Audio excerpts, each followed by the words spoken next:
On April 1st, 2025, something ancient awoke beneath the surface of Iceland's Reykjanes Peninsula. The ground trembled.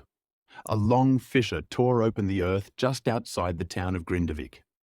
Molten lava surged into the air, and plumes of smoke spiraled into the sky. What started as a localized geological event quickly turned into a global headline: Iceland's volcano erupts again. But what if this wasn't just another eruption? What if it doesn't stop? For centuries, this part of Iceland remained quiet. Its last active cycle of eruptions ended in the 13th century. Then, in 2021, after 800 years of dormancy, seismic activity picked up again. A slow, steady movement of magma forced its way toward the surface. And now, in 2025, it's not just back, it's consistent. This eruption marks the 11th volcanic event in the region since 2021. Geologists are no longer calling it a flare-up. They're calling it a new era. The latest eruption came with little warning, but followed a pattern that scientists have come to recognize all too well. A swarm of earthquakes, many of them shallow, shook the ground for days. Residents of Grindavik knew what it meant. Just months earlier, they'd been evacuated for the same reason. At 9:45 in the morning, lava burst through the crust. Within hours, it had breached barriers, swallowed roads, and inched toward homes. Iceland's Civil Protection Agency acted fast. People were evacuated. The Blue Lagoon, a major tourist hotspot, was shut down. No lives were lost, but the message was clear. This volcano isn't done. The Reykjanes Peninsula sits atop the mid-Atlantic ridge, a massive crack in the earth where the Eurasian and North American tectonic plates are slowly pulling apart. This geological tension creates a rift zone where magma can easily rise to the surface. What's happening now is not a single volcano erupting over and over again. It's a system of underground magma conduits activating in sequence. Think of it like dominoes falling, each one setting off the next. What makes this situation truly unsettling is the frequency. From 2021 to 2023, eruptions were spaced months apart. Then, starting in December 2023, it became more frequent. 8 eruptions have occurred in just 16 months. And that's not the end of it. Seismic data suggests more magma is on the move. Geophysicists believe a corridor beneath the surface is actively feeding new fissures. The April eruption wasn't an isolated burst of pressure. It was part of a system in motion. So what happens if the eruptions don't stop? Let's start with the immediate effects.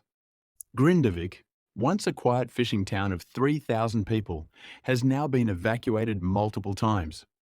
Homes have been abandoned, schools have shut down, emergency shelters have become semi-permanent. Families are making hard choices: stay and risk displacement again, or leave for good. The Icelandic government has announced compensation packages and buyouts, but rebuilding trust in the land is harder than repairing roads. Then there's the Blue Lagoon, one of Iceland's crown jewels of tourism. Each closure costs the economy millions in lost revenue. Visitors, once eager to soak in its surreal geothermal waters, are now cancelling trips. Tour buses are rerouting. Flights are still landing in Reykjavik, but tourism boards are holding their breath. Iceland depends on tourism for 8.5% of its GDP. A prolonged eruption cycle, especially one that begins to threaten popular sites or Reykjavik itself, could cause an economic slide that ripples across the country. But this isn't just Iceland's problem. If the eruptions continue, and one becomes explosive enough to send ash into the stratosphere, the consequences go global. Remember Eyjafjallajökull in 2010? That eruption shut down European airspace for weeks. Hundreds of thousands of flights were grounded. Supply chains were disrupted. The airline industry lost over $1.7 billion, and that was from a relatively small eruption. If a larger sustained eruption occurred from one of the bigger volcanic systems on the peninsula, say Reykjanes or Eldvörp, the ash cloud could be worse. Air traffic isn't the only thing at risk. Volcanic ash can destroy crops, pollute water supplies, and damage electronics. Iceland's power infrastructure, Particularly the geothermal plant at Svartsengi sits dangerously close to some of these active fissures. If lava were to reach the plant, large portions of southwestern Iceland could lose electricity and hot water. The nation would be forced to reroute power or rely on backup diesel generators, a costly and environmentally taxing alternative. Now let's zoom out. Geologists believe we may be entering a new volcanic episode, similar to the centuries-long Reykjanes fires that spanned from 1210 to 1240. During that time, eruptions occurred in waves, some lasting years. If that history repeats, we could be looking at decades of recurring volcanic activity. That would mean not just a few more eruptions, but a new reality for Iceland's southwest region. Infrastructure would need to be redesigned, cities might shift inland, and long-term evacuation plans could become permanent policy. Climate scientists are also watching closely. While a single eruption won't significantly impact global climate, sustained volcanic activity can.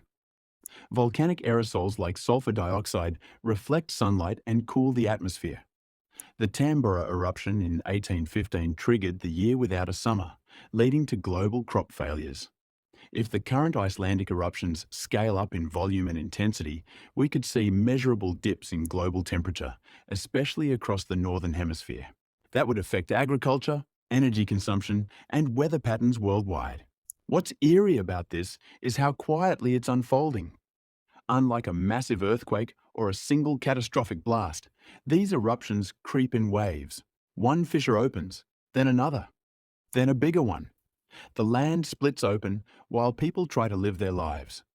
There's no cinematic explosion, just a relentless cracking, rumbling, and flowing of Earth's molten core. And that makes it even more dangerous. People adjust.